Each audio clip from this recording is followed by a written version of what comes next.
கிறிஸ்துவுக்குள்ளே எனக்கு பிரியமானவர்களே, இந்த தவக்காலத்தில் 3ஆம் வாரத்திலே நாங்கள் சனிக்கிழமைக்கு கால் பதிக்கின்றோம். அன்பார்ந்தவர்களே, இன்றைய இறை வார்த்தை மிகவும் ஆழமானதாகவும் என்னுடைய உள்ளங்களுக்கு நல்ல ஒரு படிப்பினையாகவும் இருக்கின்றது.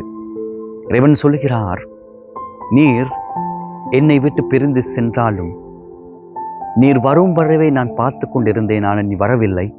இப்பொழுது நான் உங்களை விட்டு இந்த உலகத்தை விட்டு செல்லுகிறேன், நான் போகிறேன்.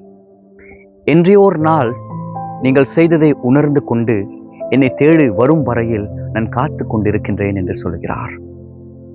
அன்பார்ந்தவர்களே, இன்றைய நற்செய்தி வாசகத்திலே இருவர் செல்கிறார்கள் செபிப்பதற்காக. ஒரு பக்கம் பரிசேயர், இன்னொரு பக்கம் வரி தண்டுபவர். இவர்கள் இருவரும் செபிக்கின்ற பொழுது பரிசேயரோ தன்னுடைய வாழ்க்கையிலே தன்னை பெருமைப்படுத்தி கொண்டு செபிக்கின்ற பொழுது, மற்றைய பக்கம் வரி தண்டுபவர் தன்னை தாழ்ச்சிப்படுத்தி கொண்டு தான் செய்தவற்றை அவர் புரிந்து கொண்டு அதற்கு மன்னிப்பு கேட்கும் செபமாக இருக்கின்றது.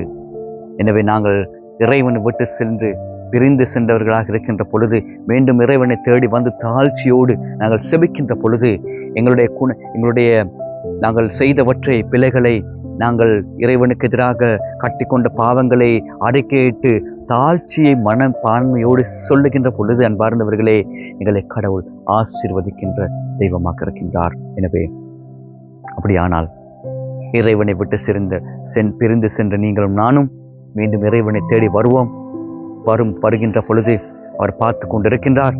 நாங்கள் அவரில் வந்து எங்களுடைய தாழ்ச்சி மனப்பான்மையோடு அவரில் என்றும் நிலைத்து வாழ்வதற்கு வரம் வேண்டி இந்த நாளிலே மன்றாடுவோம்.